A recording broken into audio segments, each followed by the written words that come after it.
नमस्कार, जय हिंद, जय Bharat and welcome to Def Talks. This is Aadi Achint. हमारे साथ हैं आरएसएन सर जो हमको बताएँगे कि साहब ये जो अर्बन नक्सल्स हैं, जो हमारे नक्सलवादों को सपोर्ट करते हैं और प्लस हमारे देश के अंदर अराजकता फैलाने की बातें करते हैं। नक्सल की तो पीठें तोड़ दी हैं और रोज़ उनको ठुकाई होती है, लेकिन एक आधा इंसिडेंट वहाँ पर हो ही जाता है। सबसे बड़ा खतरा आपको अर्बन नक्सल से है जो ऑब्वियसली आपके देश के अंदर अराजकता फैलाने की पूरी कोशिश करते हैं। और रीसेंट जो इवेंट्स हुए हैं, जिन कुछ लोगों के सिलेक्शन, कुछ लोगों के नॉमिनेशन, इसके बारे में आपको कुछ हिंट्स देते हैं। तो बात करते हैं सर से to understand this a little more. नमस्कार sir, welcome to the show. Uh, आदि आपके और आपके दर्शकों को मेरा नमस्कार, मेरा प्रणाम। मैंने ये विषय चुनने को इसलिए मैंने सुझाव दिया क्योंकि मैं बड़ा विचलित हो गया जबकि एक इस स्वतंत्रता दिवस के समय पर अवसर पर एक मनीष नुरेती, वो नाम का व्यक्ति कांकेर में, छत्तीसगढ़ के कांकेर में, वो स्वतंत्रता दिवस के दिन फ्लैग होइस्टिंग कर रहा था। उस समय उसी समय कुछ माओवादी आए और उसको और उसके साथियों को उसके गांव से उठा के ले गए। ये फंक्शन गांव में हो रहा था इसके। और वहां से बीना गुड़ा उस गांव का नाम है। तो वहां से उसको उठा के ले गए और जंगलों में ले गए। वहां जन अदालत लगाई हुई थी। जन अदालत में ये फैसला हुआ कि ये पुलिस का मुखबिर है, इसलिए इसको सजाए मौत देनी चाहिए। और वहीं पर उसको मार दिया। अभी तक पुलिस को लाश नहीं मिली है। और बाकी जो दो साथी थे उसके साथ, उनको प्रताड़ित प्रताड़ित किया और उसके बाद उनको छोड़ दिया। तो क्या है आदि कि मैंने देखा कि ये माओवादियों और नक्सल्स को इस प्रकार के कोई भी जो पैट्रियोटिक इवेंट्स होते हैं और भारतीय झंडे से उनको विशेष नफरत है। राष्ट्रवाद उनके लिए एक अपवाद है। और किसी भी तरह का देशभक्ति, उनके जो क्राइम लिस्ट है, जो क्राइम की सूची है, उसमें वो सबसे गंभीर क्राइम माना जाता है। और राष्ट्रवाद इसलिए उनके लिए एक बहुत बड़ा क्राइम है उनके लिए, क्योंकि that is antidote to terrorism. तो मेरे मुझे याद है कि जब मैं किताब लिख रहा था, नो द एंटी नेशनल्स, उसमें मैंने एक जिक्र किया है एक चैप्टर में कि मैं मिनिस्ट्री ऑफ होम अफेयर्स का के टीम का एक सदस्य था। उस टीम में जाहिर सी बात है और भी लोग थे। तो हमने पूरे नक्सल ये रेड कॉरिडोर का हमने दौरा किया था। और उस दौरान हमने जितने भी आपके डीजीपीज और जो ऑपरेशंस के इंचार्ज थे पुलिस के, उन सबसे effect concern district commissioners, superintendent of police, उनसे बात की हमने। और खुद हमने अपना एक अध्ययन किया। तो मुझे याद है कि बिहार के गया में there was a lady DC. तो उनसे हमारी बातचीत हो रही थी, तो उन्होंने, ये मैं आपको कोई 2010-2011 के समय की ये बात बता रहा हूँ। तो वहां पे उनसे बातचीत हुई तो उन्होंने कहा कि गया जिले में एक गांव में एक इसी तरह का स्वतंत्रता दिवस मनाया जा रहा था। और वहां पे अ, माओवादियों ने एक डिक्टाट इशू किया था कि पूरे इलाके में अगर किसी ने जरूरत की स्वतंत्रता दिवस मनाने की या राष्ट्रीय झंडे को फहराने की, उसको मौत की सजा दी जाएगी। तो एक जगह पे वो उन्होंने ब्लैक फ्लैग लाए थे, वहां पर उन्होंने ब्लैक फ्लैग का होइस्टिंग किया। वहां एक 8वीं साल की बच्ची थी, उससे रहा नहीं गया। अब उसके संस्कार देखो, उसकी राष्ट्रभक्ति देखो, एक बच्चे की राष्ट्रभक्ति। वो दौड़ के गई, she went in a frenzy. उसने वो काले झंडे को नीचे उतारा, अपने झंडे को लगाया, she hoisted the national flag. और उसके बाद say that time I was told that her family was missing, they had left the area because of Maoist terrorism. तो क्या है सर कि इसलिए आप देखेंगे कि जो स्वतंत्रता दिवस के दिन माओवादियों ने जो इसको मारा, तो जैसा मैंने कहा कि ये पहली बार नहीं है, ये हर साल यही होता है। जो उनके नियंत्रण में जो इलाके हैं, और जो इलाके नियंत्रण में नहीं है, या जो उनका जहां कम नियंत्रण है, वहां भी उनका इसी तरह का खौफ है। So that is why I से that Maoist terror is even worse than jihadi terror. It is another matter that they both have come together, at least 2 decades back, और अब दोनों मिल के काम कर रहे हैं। तो क्या है सर कि अ, उनको मारा ही नहीं, वो मनीष को केवल मारा ही नहीं, उसके बाद वहां के पूरे क्षेत्र में, द एंटायर रीजन, उन्होंने बैनर्स लगा दिए कि हमने इसको मारा है। और किस लिए मारा? ये पुलिस का मुखबिर। जिस गांव की मैं बात कर रहा हूं, बिना गुंडा, उसमें अभी तक 4-5 लोगों को उन्होंने ऑलरेडी वो मार मार चुके हैं, इसी बात को लेकर, या उस पर उन पर यह आरोप लगाकर कि ये पुलिस के इन्फॉर्मर्स हैं। तो आपने देखा कि अभी माओइस्ट जून में माओइस्ट सेंट्रल कमेटी का अभी एक डॉक्यूमेंट उनका रिलीज हुआ है। उन्होंने इस बात को एक्सेप्ट किया है कि उनके 365 लोग एक साल में मारे गए सिक्योरिटी फोर्सेस के द्वारा। तो ऐसा नहीं है कि सरकार सरकार कार्रवाई नहीं कर रही है, या देश के साथ झूठे वादे कर रही है, ऐसा भी आप नहीं कह सकते। अभियान बहुत तेजी से चल रही है। ये तो इतने सालों का जो एक एक्यूमुलेटेड जो ये है, जो ये पूरा जो ये नक्सलिज्म का जो इंफ्रास्ट्रक्चर जो तैयार किया गया है, उसको ग्राउंड लेवल पे नष्ट करने की कोशिश की जा रही है, और बहुत कामयाबी भी मिल रही है। लेकिन केवल ग्राउंड लेवल, ये ग्राउंड लेवल आप किसको कहते हैं? मैं जब डिलिबरेटली ये टर्म यूज कर रहा हूं, मैं ग्राउंड लेवल पे, ये तो फुट सोल्जर्स। लेकिन जब मैंने माओवादी इंफ्रास्ट्रक्चर की बात की, तो उसमें तो सभी शामिल है। उसमें जजेस हैं, लॉयर्स हैं, आई टोल्ड यू, एकेडमिया में लोग हैं, पॉलिटिक्स में लोग हैं, पॉलिटिकल पार्टीज में लोग हैं। वो इंफ्रास्ट्रक्चर को आखिर ये, and this is concurrent with our independence sir.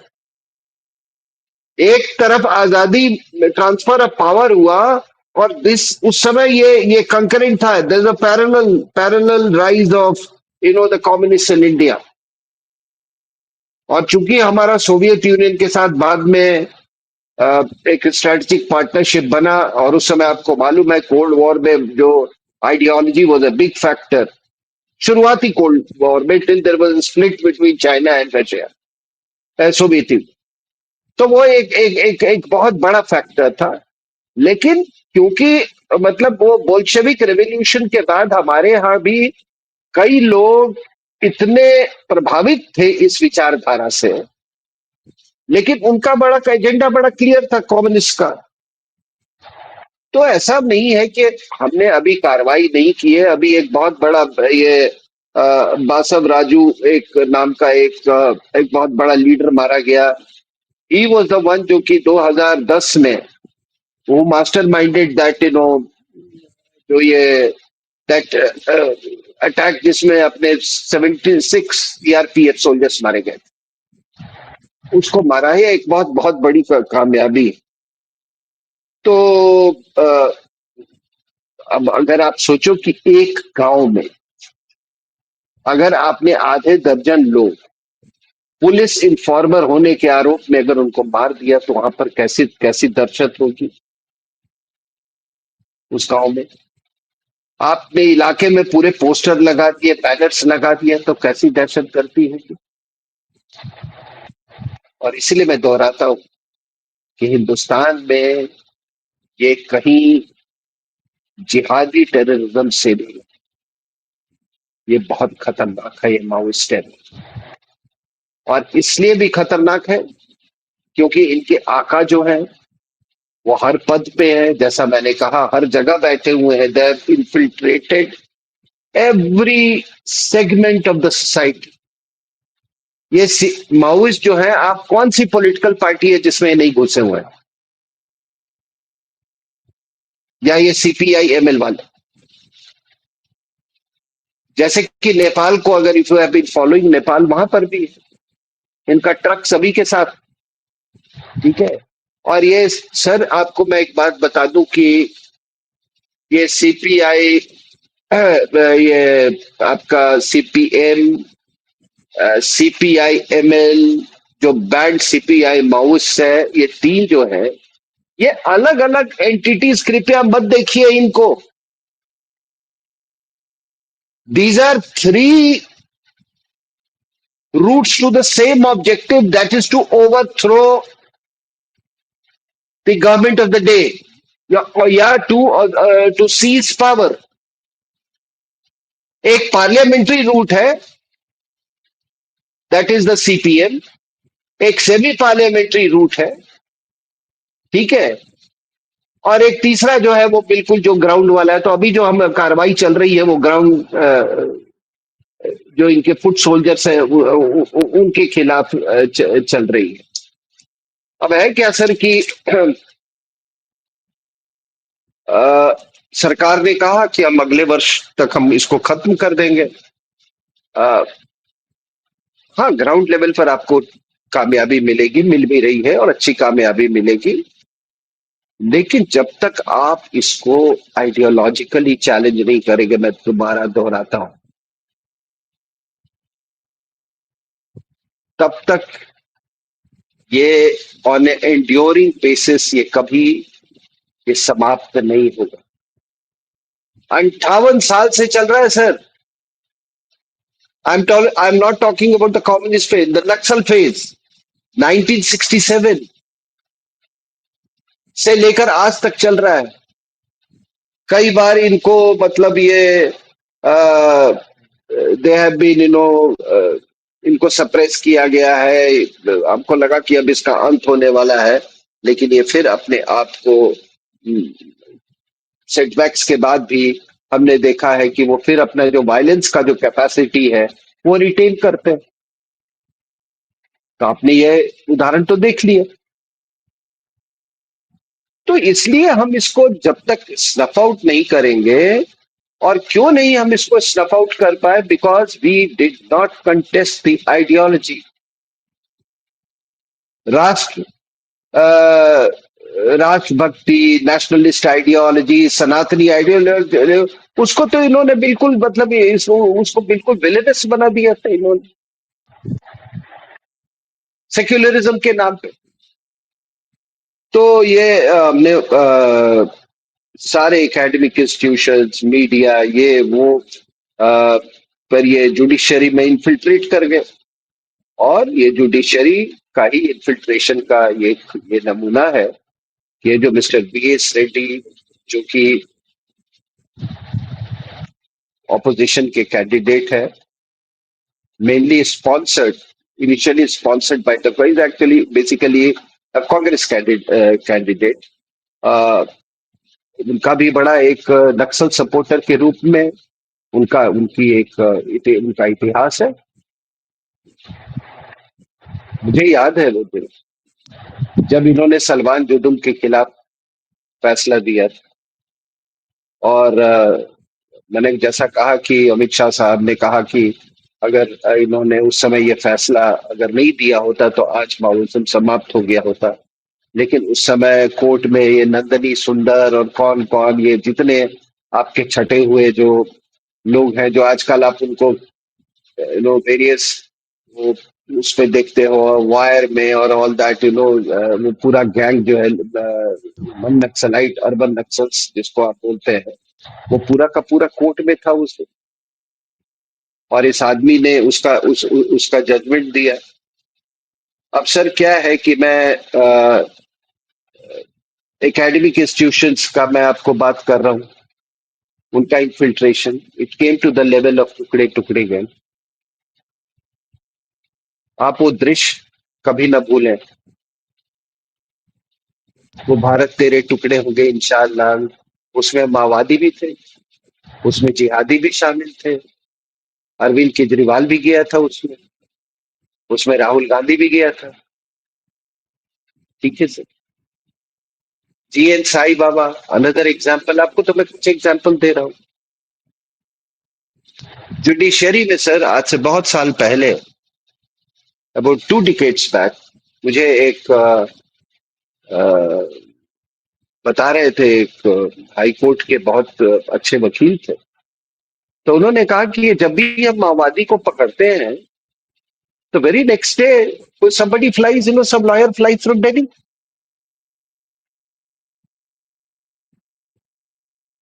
Who pays for them? तो ये है। फिर आपने ये देखा आपने इसका ये जो आप अभी जो अभी वायर में आप अभी आपने पढ़ा ना ये जो वायर का इंसिडेंट हुआ। Assam government wanted to proceed again. ये कौन लोग हैं सर? ये कौन लोग हैं? ये सिद्धार्थ वरदराजन ये जो बाकी लोग हैं। तो ये है कि असर की मैं इसके स्टडी टीम में था तो मैंने जब मैं गया I went to Kanker I went to Sukma पूरा एरिया में गया। तो आपको मैं क्या बताऊं उस समय हालात ये थे कि सुकमा के कलेक्टर ने हमको बोला यंग आईआईटी बॉय उन्हें कहा कि सर हम राजीव गांधी विद्युतीकरण योजना के तहत हमने कुछ इलेक्ट्रिक पाइलन्स लगाए थे बिजली को सप्लाई के लिए। इन माओवादियों ने क्या किया कि they found a very novel method of destroying it. उसके चारों तरफ उन्होंने लकड़ी स्टैक करके और उसमें आग लगा दिया। वो सारे के सारे बेंड हो गए सर। कम्युनिकेशन टावर वो नहीं लगाने देते। वोट बाइकॉट का वो डिक्टाट देते हैं। और आप कहते हैं कि मतलब वहां वो डेवलपमेंट पहुंचने ही नहीं देना चाहते हैं क्योंकि उनको लगता है कि अगर जब डेवलपमेंट पहुंचेगा लोग टेलीविजन देखें बिजली आएगी लोग टेलीविजन देखेंगे अवेयरनेस लेवल बढ़ेगा और फिर उनका जो इन्फ्लुएंस और कंट्रोल जो है वो जाता रहेगा। तो इसलिए हमको वो एरियाज रिक्लेम करने की बहुत जरूरत है। और ये जो माओइज्म आप देख रहे हैं वहां पर जो छत्तीसगढ़ में जिसको कि प्रोत्साहन हमारे यहाँ दिल्ली में बैठे जिसको आप अर्बन नक्सल्स कहते हैं। ये जो कुछ जुडिशरी में लोग हैं एकेडमिया में हैं आपके ब्यूरोक्रेसी में हैं वो सब के सब ये इकोसिस्टम का हिस्सा है। I have come across doctors in Delhi who are hardcore Maoist supporters. तो सर ये क्या है कि ये जो रेड्डी साहब ने जजमेंट दिया ये 2011 का है। That massacre of 76 CRPF soldiers had already taken place. इन्होंने उस बैकड्रॉप में ये जजमेंट दिया था। तो मैं कह रहा था कि मैं उस जगह इलाके का दौरा किया, मैं सुकमा कांकेर कांकेर में मुझे याद है वहां पे आर्मी ने कुछ एक्साइज के लिए कैंप लगाई हुई थी और उसी का इतना अच्छा असर पड़ा। फिर एक बड़ा अभियान चला गया कि नहीं आर्मी हटाओ, आर्मी हटाओ, आर्मी क्यों डिप्लॉय किया? आर्मी वहां जस्ट एक्सरसाइज कर रही थी। They were not involve in anti Maoist operations. लेकिन दिल्ली में एक बड़ा मुहिम चला और सर इनकी पहुंच देखो। वो जो वन वन बुक वंडर जो है और अरुंधति रॉय, उसने एक 27 पेज का आर्टिकल लिखा और आउटलुक वालों ने छापा। Can you imagine that in a magazine a 27 page article? और उसमें था कि ये गांधीयन, वो इनको she describe them as Gandhians with guns. वाह, कमाल। तो मैं ये सलमान जुदुम कैंप में भी देखा, कई लोगों से बात भी की वहां पे आए, और मेरे साथ मेरे और भी टीम के सदस्य थे। तो आप बताओ आदि, अगर इस तरह का जो दहशत मैंने आपको बताया कि आप लोगों को स्टेट के एजेंट्स बता के, वो इंडियन स्टेट के एजेंट्स नहीं होंगे तो पाकिस्तान के एजेंट्स होंगे। अगर वो स्टेट को नहीं लॉयल रहेंगे तो वो किसके प्रति लॉयल रहेंगे? तो अगर आपने एक गांव में आधे दर्जन लोगों को अगर मार दिया तो फिर आप समझ जाओ कि उसका कैसा दहशत होगा पूरे इलाके में या उस गांव में।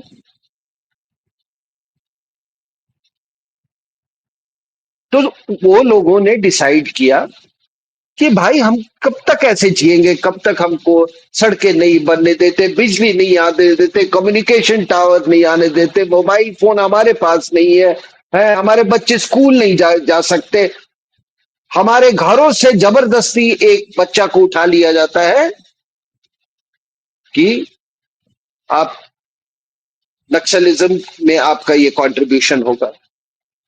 ये चल रहा था। Maoists who used to get married, the female cadres and अगर किसी फीमेल कार्डर और मेल कार्डर में शादी हो गई तो ये वहां पर ये था सर कि उनको कहा जाता तुम बच्चे नहीं पैदा करोगे, उनका वैसेक्टमी का ऑपरेशन करवाया जाता था। And do you know who is to do it? ये बाबा आमते का बेटा। कि इनको बच्चे होंगे तो उसके बाद ये फैमिली लाइफ में लैप्स कर जाएंगे।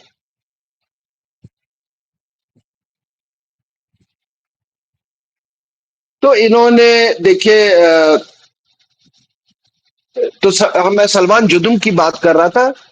तो अगर लोगों ने अपने बच्चों की खातिर, अपने भविष्य की खातिर अगर उन्होंने कहा कि हम इस टेररिज्म को कंटेस्ट करेंगे तो इसमें क्या बुराई है सर? क्या कश्मीर में विलेज डिफेंस कमिटीज नहीं थे? क्या हर आदमी को हर समय 24/7 क्या प्रोटेक्ट किया जा सकता है? Can any country in the world afford to do it?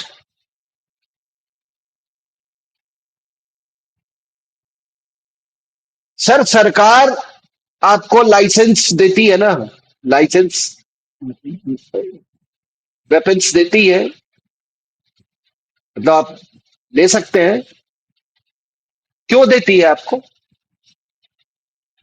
It is for self defence.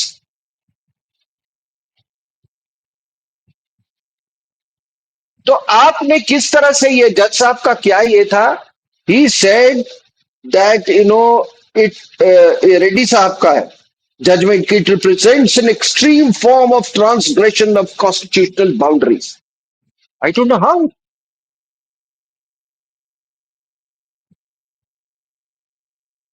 If a constitution does not protect you, if it cannot protect a human life, I mean, what is the purpose of that constitution? तो क्योंकि Salwa Judum was getting very strong, वो मजबूत होते जा रहे थे और उससे उसके उनको बहुत असर हो रहा था। यहाँ पर जो अर्बन नक्सल्स बैठे हुए थे जुडिशरी में और इसमें आपके एकेडमिया में, सब ने मिल के मतलब उसको अ, खारिज करवा दिया।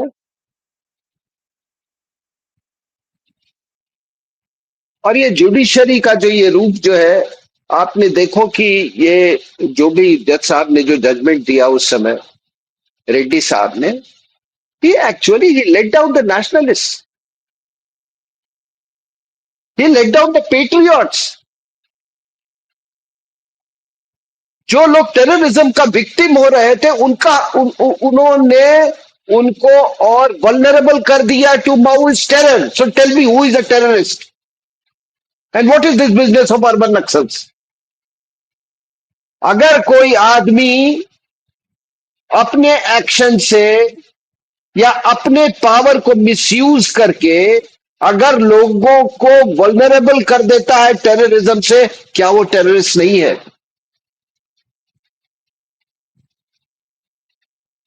मैं आपसे ये पूछना चाहता हूं। और सलमान जुदुम जो है, इसको ये गोंडी लैंग्वेज में इसको प्यूरिफिकेशन हंट बोलते हैं। क्या बुराई है भाई?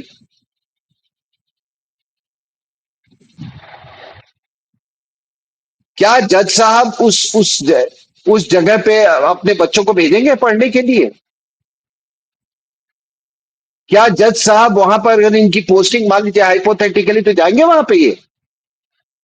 ये शायद जा भी सकते थे, बिकॉज वो जिनके वो माओ सिंपैथाइजर होते हैं उनको पूरी फ्रीडम होती है।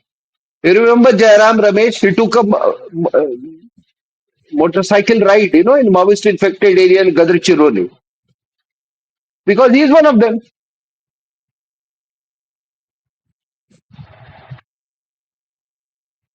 तो अमित शाह साहब ने कहा कि केरला के जो वासी हैं वो इस बात को अवश्य समझेंगे कि कांग्रेस पार्टी ने लेफ्ट पार्टीज के दबाव में एक ऐसे व्यक्ति को कैंडिडेट बनाया है जो कि सुप्रीम कोर्ट जैसे पवित्र संस्था को नक्सल सपोर्ट के लिए इस्तेमाल किया है। And God forbid if this man were to sit on a vice president chair as chairman of the Rajya Sabha. ये तो अंसारी साहब का भी सवा सिर निकलेगा। और मुझे समझ में नहीं आता, ये विदेशी महिला ये हमेशा ये एंटी नेशनल्स को ही को पिकअप करती।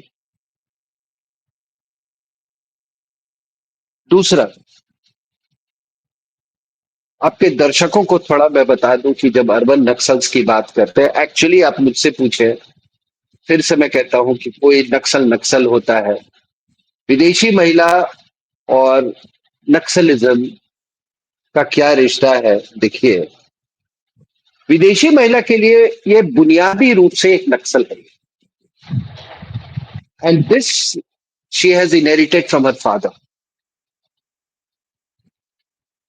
जो कि कम्युनिस्ट पार्टी का एक नक्सल था इटली में। ही वाज इन मुसोलिनीज आर्मी और वहां से वो प्रिजनर ऑफ वॉर हुआ था और इतना ज्यादा उसको इंडोक्ट्रिनेट हो गया इतनी जल्दी कि उसको 2 साल में ही छोड़ दिया उन्होंने। और फिर ही स्टार्टेड है underground communist movement which was akin to a Naxal movement. तो ये उसको विरासत विरासत में मिली है। तो विदेशी महिला के लिए जो ये कांग्रेस पार्टी जो है, ये सिर्फ एक पॉलिटिकल व्हीकल है, याद रखिए। It's only a political vehicle to achieve Maoist objectives. अगर ऐसा नहीं होता तो मैंने जैसा कहा राहुल गांधी टुकड़े टुकड़े गैंग को नहीं विजिट करता जेएनयू में। अगर ऐसा नहीं होता तो विदेशी महिला का जो नेशनल एडवाइजरी काउंसिल जो है उसमें माओवादी भरे पड़े थे।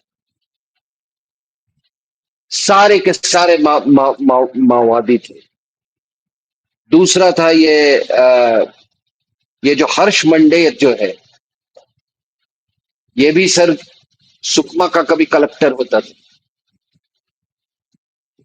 आप समझ जाओ कि माओइज्म को फिलिप देने के लिए इसने क्या क्या किया होगा। और आपको आदि याद होगा कि जब इसको इलेक्शन के बाद 2004 के इलेक्शन के बाद जब इसको 149 सीट्स मिले, कम्युनिस्ट ने कहा कि आपको मेरा पूरा समर्थन है। और आज भी मुझे याद है कि ज्योति बासु ने इसको कहा, एश्योरेंस दिया कि madam now you rule for 5 years। वो बिल्कुल मतलब it was all over the press, media में ये पूरी बात बताई गई थी।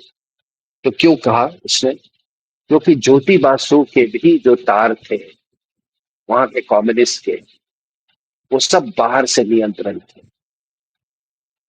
वो वही तार थे जो कि विदेशी महिला को भी कंट्रोल करते। तो शी इज बेसिकली नक्सलाइट, जो कि मैंने कहा कि कांग्रेस पार्टी उसके लिए वेहिकल जो उसको मिल गई, after a series of deaths in her family, mysterious deaths, उसको ये इसकी उसका नियंत्रण इसके पास आ गया। और ये ज्योति बासु के बारे में आपको थोड़ा बता दूं आपके दर्शकों को। और फिर मुझे इस बात पर बहुत दुख होता है कि एक ऐसे आदमी को आपने 25 साल और ऑलमोस्ट 3 decades उसको चीफ मिनिस्टर बनाया, उसको इतनी इज्जत दी। आपको मालूम है 16 अगस्त 1946 को डायरेक्ट एक्शन डे जिन्ना ने अनाउंस किया था।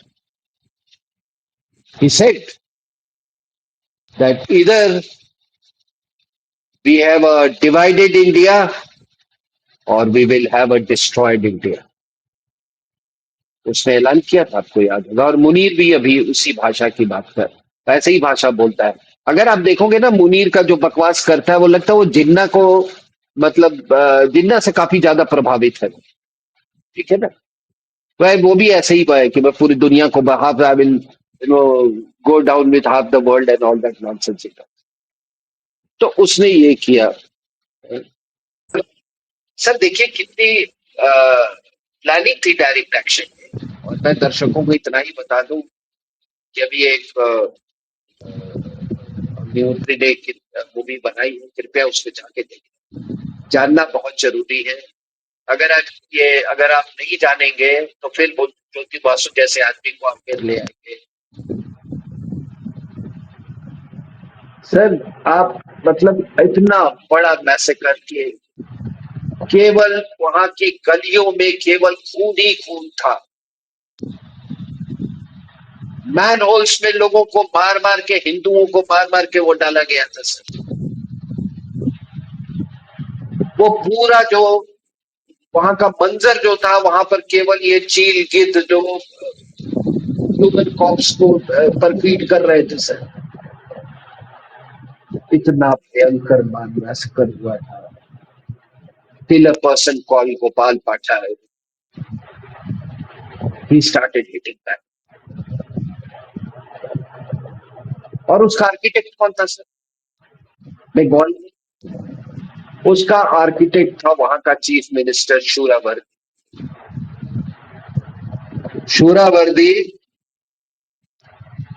ने गवर्नर सर फ्रेडरिक बरो को ये कहा कि आप उस दिन छुट्टी कर दीजिए। वो रमजान का पीरियड था sir. That was the 17th day of Ramzan, जब ऑपरेशन बदर जिस दिन हुआ था। ठीक है, तो उसने मैलिशियस इंटेंशन से छुट्टी कर दिया। He ensured that the police stays in its barracks, police in the army, ठीक है। और कम्युनिस्ट जो थे, ज्योति बासु जैसे कम्युनिस्ट, उन्होंने बिल्कुल एंटी स्टांस लिया। शोरावर्दी ने अपने मेमोयर में लिखा है, एक उसके मेमोयर है लेट अस गो टू, उसमें उसने लिखा है कि people communist like Nikhil Chakravarti were a big help. और ज्योति बासु और दो communist MLA, they attended the Muslim League meeting, जिसमें ये सारा कुछ डिसाइड हो रहा था। और बाद में उन्होंने शोरावर्दी के साथ बैग्स भी शेयर किया उसको। Can you believe it? और इस व्यक्ति ने विदेशी महिला को सपोर्ट किया। कैसे कोई कह सकता है कि आप 5 साल मुल्क पीछे, जब तक बाहर से कोई डिक्टेटर नहीं आया होगा।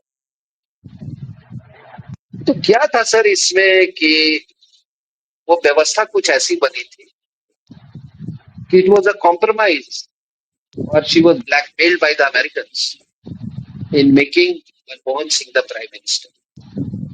तो बड़ा अच्छा सिस्टम होता कि चाइना का एजेंडा ये चला रही थी और अमेरिका का एजेंडा मनमोहन सिंह चला रहा था। इसके बस में नहीं था मनमोहन सिंह को ना अपॉइंट करना ना उसको हटाना। ये दोनों डीप स्टेट से कंट्रोल हो रहे थे sir. One was controlled by the deep state of United States of America and the other by the deep state of China. फिर आपने देखा होगा Vinayak Sen. Vinayak Sen was basically a Christian जो कि कन्वर्जन का काम करता रहे। माओइज्म और church they go together. Maoists create the conditions of terror, conditions of underdevelopment, so that the church can harvest as far as conversion is concerned. तो विनायक सेन वो paediatrician था, अपनी जिंदगी में उसने एक पेशेंट नहीं देखा। उसको जब गिरफ्तारी उसकी हुई तो कैन यू इमेजिन कि यूरोपियन कमीशन के members they flew down to India to to witness his proceedings. ये विदेशी महिला के हस्तक्षेप से हुआ था। उसके बाद 2008 में एमओयू विद चाइना, विदेशी महिला। डोकलम क्राइसिस में राहुल गांधी का चाइनीज एम्बेसी में जाना, ठीक है सर। उसके बाद से sir killing of Mahendra Karma 2013 में, वो दरबा massacre. Mahendra Karma was a Congress leader. He was the man actually, who was the architect of Salman. वो उसी ने सलमान जुनून बनाया। उसको मरवा दिया गया। बीसी शुक्ला भी मारा गया, ठीक है। और उसके बाद 2018 के इलेक्शन में जब वहां पे राज बब्बर अपना कैंपेनिंग कर रहे थे तो उन्होंने कहा कि ये माओवादी जो है ये क्रांतिकारी लोग, यानी कि महेंद्र कर्मा को और बीसी शुक्ला को क्रांतिकारियों ने मारा।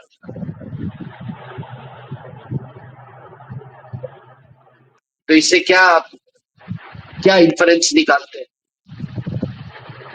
Probably they wanted them to go. उसके बाद क्या हुआ सर, वही नहीं,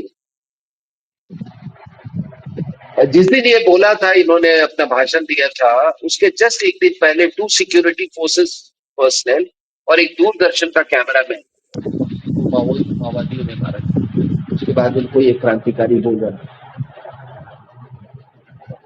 जब इलेक्शन जीत गए तो एक ऐसे व्यक्ति को इन्होंने इंडस्ट्रीज और कॉमर्स मिनिस्टर बनाया जिसका कि जिस पर सबसे बड़े शक की सुई थी in the assassination of Mahendra Karma and BC Shukla. उसका नाम था Kawasi Lakhma. Kawasi Lakhma is an unlettered man. ठीक है सर, तो आपने एक ऐसे आदमी को रिवॉर्ड किया और एक ऐसे ऐसा उसको पोर्टफोलियो दिया आपने इंडस्ट्रीज, क्योंकि वहां पर माओवाद का एक बहुत बड़ा कारण है, वो है उद्योग, mining industry. There are critical minerals. That area abounds in critical minerals. It abounds, not abounds, I would say, but it has got very decent deposits of rare earth material.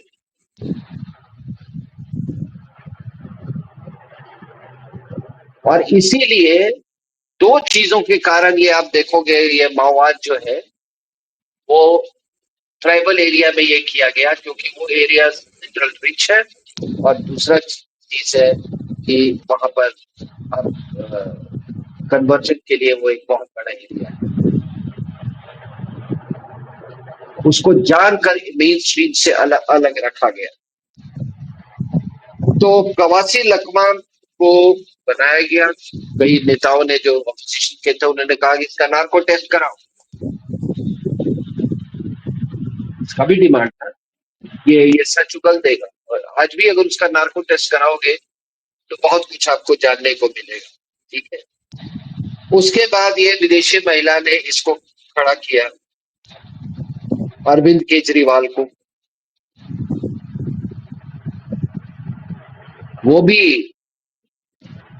वो कांग्रेस पार्टी अगर as whole का वो plan नहीं था, वो सोनिया गांधी का personal plan, she and हर कोटरीज, उन्होंने मिलके ये भी अरविंद केजरीवाल क्या है,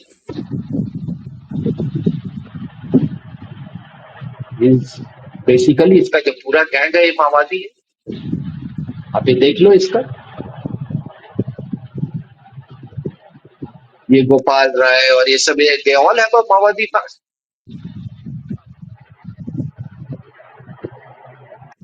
उसके बाद ये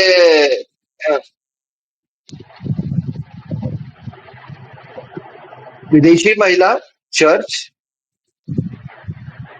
नक्सलिज्म और जिहाद, इसका जो समागम हमको सबसे पहले देखने को मिला है वो जेएनयू, वो टुकड़े टुकड़े वाले। ठीक है, उसके बाद जब वो सक्सेसफुल हो गया, फिर उसके बाद शाहीन बाग किया गया। शाहीन बाग में भी ये एलिमेंट्स थे। उसके बाद ये फार्मर्स एजिटेशन, वो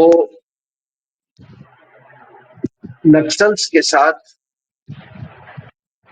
ये फार्मर्स में जुड़ गए। वो फार्मर ऑर्गेनाइजेशन जो कि लेफ्ट विंग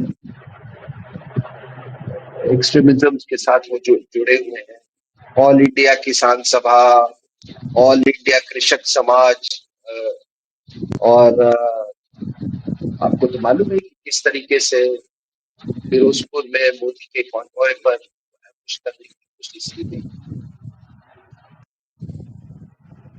और वो भी एक बड़ी अजीब बात थी, that they had stopped him within the artillery range of Pakistan. एक वीआईपी कॉन्वॉय 15 मिनट के लिए बिल्कुल स्टैंड स्टिल हो जाए, इससे बड़ी वल्नरेबिलिटी और क्या हो सकती है।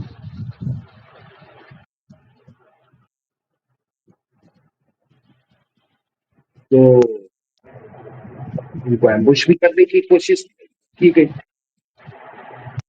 जो सबसे हैरानी वाली बात है कि सरकार किसी भी जब ऐसा कोई हादसा, ऐसा कोई इंसिडेंट होता है तो सरकार उसकी इंक्वायरी करती है, लेकिन इस केस में सुप्रीम कोर्ट ने वो कहा आप नहीं करोगे, हम करवाएंगे इंक्वायरी।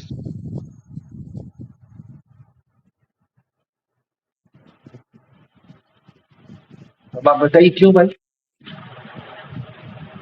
कितने कमीशन बने यहाँ पे, मुखर्जी कमीशन, वो जैन कमीशन, उसके, मैं भी जैन कमीशन के सामने डिपोज किया था because I was dealing with that subject, मैं वो मिलिट्री डायरेक्ट। इस मामले में आपको क्या ऐसा हो गया कि हाँ नहीं हम करेंगे, and then what you do, एक सुपरिटेंडेंट ऑफ पुलिस में सारा ब्लेम डाल के आपने उसको तीनों केस को बिल्कुल ऐसा इनसिग्निफिकेंट सा कर दिया, क्योंकि वो एक बहुत बड़ी पॉलिटिकल साजिश थी in which every organ of the state was involved. Every organ of the state.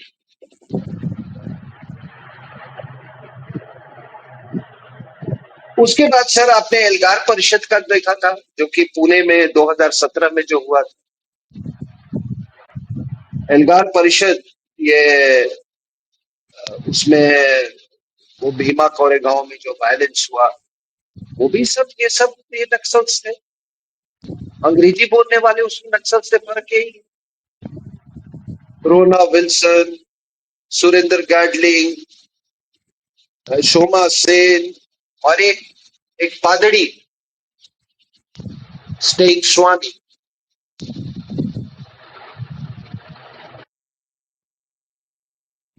और आप शायद बहुत कम लोग ये जानते हैं कि आपको सबसे छटे हुए अंग्रेजी बोलने वाले नक्सल साहब को पूना में मिले।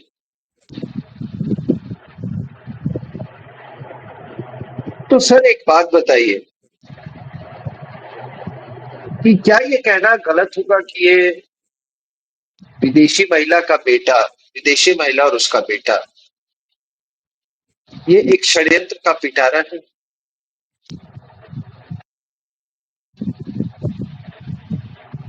क्या ये कहना गलत होगा कि ये माओवादियों की तरह ये वायलेंस प्रोन लोग हैं, वायलेंस इसने अपने नाना के साइड से इनहेरिट की है?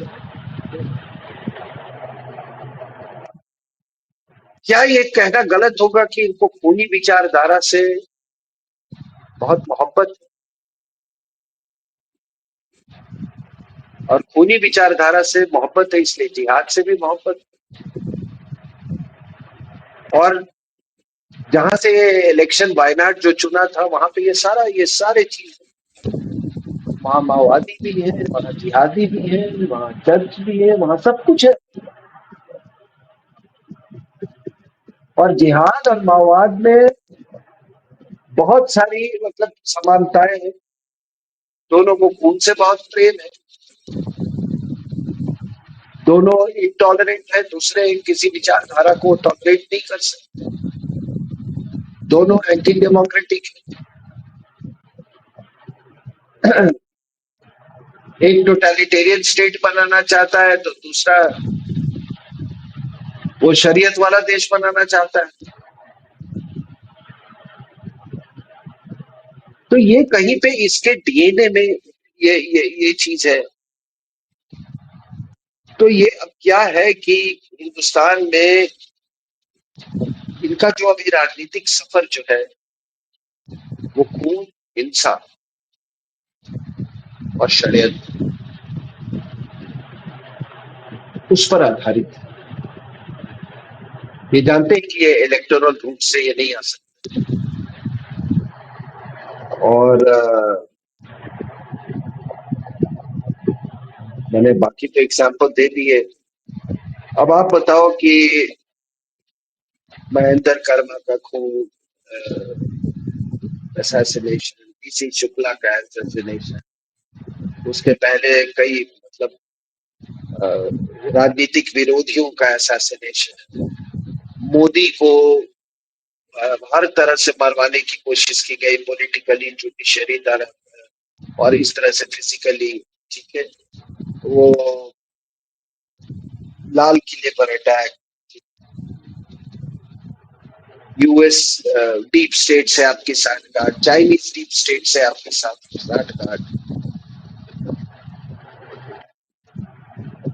स्टेबल इंडिया से आपको नफरत, प्रोग्रेसिव इंडिया से आपको नफरत। तो हम क्या करें इसका? And you are feeding into everything, you are feeding into the activities of the Maoists, you are feeding into the activities of the jihadis, feeding, you are in truck with them, feeding into the activities of church, सबके साथ आप। तो क्या ये कहना गलत होगा कि ये विदेशी महिला और उसका पुत्र, ये थर्ड फ्रंट का एक सबसे बड़ा चुनौती, और ये थर्ड फ्रंट आदि है ऑपरेशन सिंदूर से नहीं। ऑपरेशन सिंदूर तो आपका जो है वो फिजिकल प्रोवेस आपका दिखाता है, फिजिकल मतलब obviously it is technological prowess, it is your you know जो आपका जो वॉर मशीन है, आपका जो डिफेंस का जो आपका क्षमता है वो ये कर। लेकिन थर्ड फ्रंट को अगर आपको बचाना होगा तो आपको आइडियोलॉजिकली आपको फाइट करना पड़ेगा, और आइडियोलॉजिकली फाइट करने के लिए पॉलिटिकल तो है, लोग कर रहे हैं, लेकिन क्या है ये कुछ लोग वोट में बैठ के जो मेजोरिटी जो का जो आइडियोलॉजी है उसको सप्रेस कर देते हैं। तो वहां पे मैं इस बात पर बहुत मैंने इस पर चिंतन किया कि आखिर इसका ये क्या है, इसका समाधान क्या है। तो मेरी नजर में तो एक ही समाधान है कि अपने आपकी जो धरोहर है, आप, मैं सनातन धरोहर की बात कर रहा हूँ, कृपया उसमें उसको मैक्सिमाइज कीजिए। आप अगर उसको मैक्सिमाइज नहीं करेंगे तो आप मिनिमाइज होते चले जाएंगे, और जब आप उसको मैक्सिमाइज करने की कोशिश करेंगे तो आपके सामने बहुत सारे बाधाएं आएंगी। जब हम लोग टेलीविजन पे आना शुरू किए तो मैं अकेला था, बिल्कुल अकेला था कुछ, लेकिन मैं तो सरकार में था और मैं किताबें लिखी, उसके बाद मैं आने लगा। मैं कभी इसमें मैंने कभी चिंता ही नहीं की कोई टेलीविजन वाला मुझे बुलाता है नहीं बुलाता है। जब भी बुलाता था तो मैं अपनी बात प्रखर रूप से, जो मेरा अपना जो मेरी बनावट है, जो मेरा चरित्र है, उसके मुताबिक मैं अपनी बात रखता था। तो आज अगर समाधान की बात करें तो आपके सामने मीडिया है। मैं मेन स्ट्रीम मीडिया की बात नहीं करूं, ये आदि अचिंत जैसे लोग जो देशभक्त लोग जो चला रहे हैं।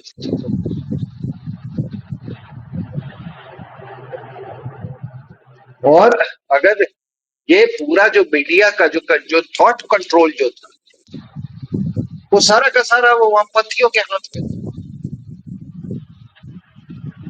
आज थॉट कंट्रोल जो है, मतलब हम भी अपने नाम कहना वो एक गलत टर्मिनोलॉजी है। हम आपके सामने फैक्ट्स रख रहे हैं। अगर ज्योति बासु ने उसका कोई रोल था, एंटी नेशनल रोल था, एंटी हिंदू रोल था,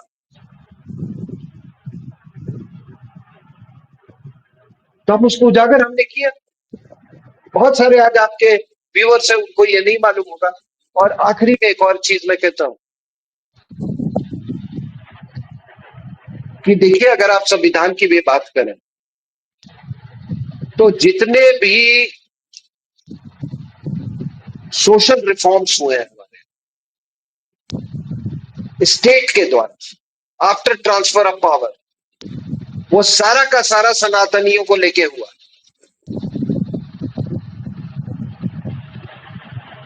किसी की हिम्मत नहीं हुई टू स्ट्रे इनटू इस्लाम और Christianity, to bring out the social reforms. ये code bill, Hindu code bill, succession act, ये वो सारा का सारा आपने सनातनियों को लेके किया। उधर आपकी हिम्मत नहीं हुई है। आप कहते कि संविधान इजाजत नहीं देता है।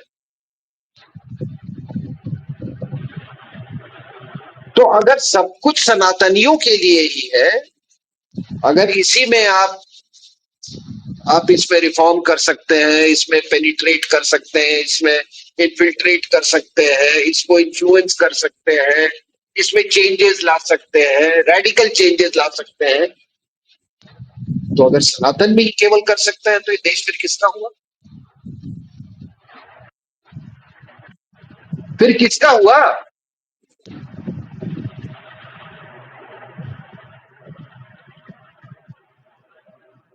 तो मैं अपनी बात यही समाप्त करता हूं। मैंने एक इंसिडेंट को लेकर जो कि कांकेर में हुआ, और सर मैं आपको एक बता दूं, मैं जब वहां पे था, जब वहां दौरा कर रहा था छत्तीसगढ़ में, तो मुझे याद है आदि की एक इंद्रावती नदी में, और मुझे वहां पे बोला गया कि सर वो इंद्रावती नदी वो माओइस्ट का टेरिटरी है, we don't venture inside that.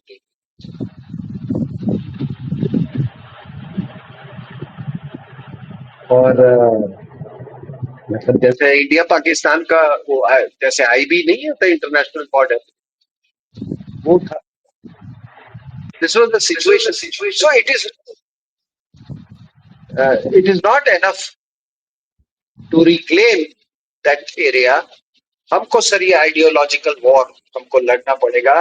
And all these guys, just by speaking English, they can't get away with their terrorist proclivities, their murderous proclivities. चाहे वो वाइस प्रेसिडेंट का एस्पिरेंट हो या प्राइम मिनिस्टर का aspirant हो या कहीं का, चाहे वो प्रोफेसर हो, चाहे लॉयर हो, चाहे जज हो,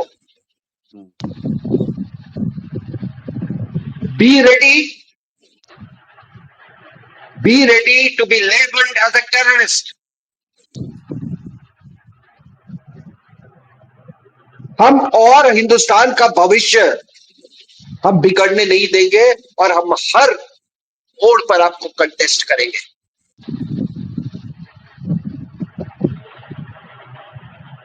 मैं अपनी बात यही समाप्त करता हूं। धन्यवाद। Thank you, sir. Thank you so much. I think that was quite insightful. और ये अभी भी जो कैंपेन चल रहा है, मोदी हटाओ, ये करो, वो करो, all sorts of stuff. Sir ये वही हिस्सा है, ये माओवादियों का हिस्सा है ये, टू फैब्रिकेट इशूज, और उसके बाद कंट्री को डिस्टेबलाइज कर दो।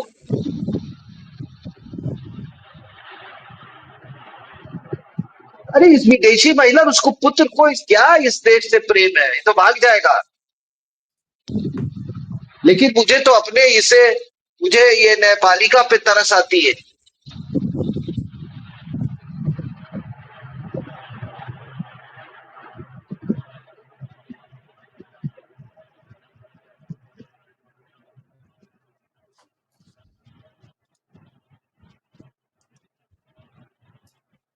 सही है सर, उसमें कोई डाउट नहीं है। I mean, it's given me quite a lot to think about, and thank you for that. And I'm sure audience को भी कुछ सोचने को मिलेगा इसके बारे में। सबसे रिक्वेस्ट है, प्लीज लाइक करिए, सब्सक्राइब करिए, and share it with people that you find जिनको इस चीजों से बेनिफिट रहेगा। So please do that. And sir, as usual, always a pleasure talking to you. And see you back next time, sir. Till then, namaskar.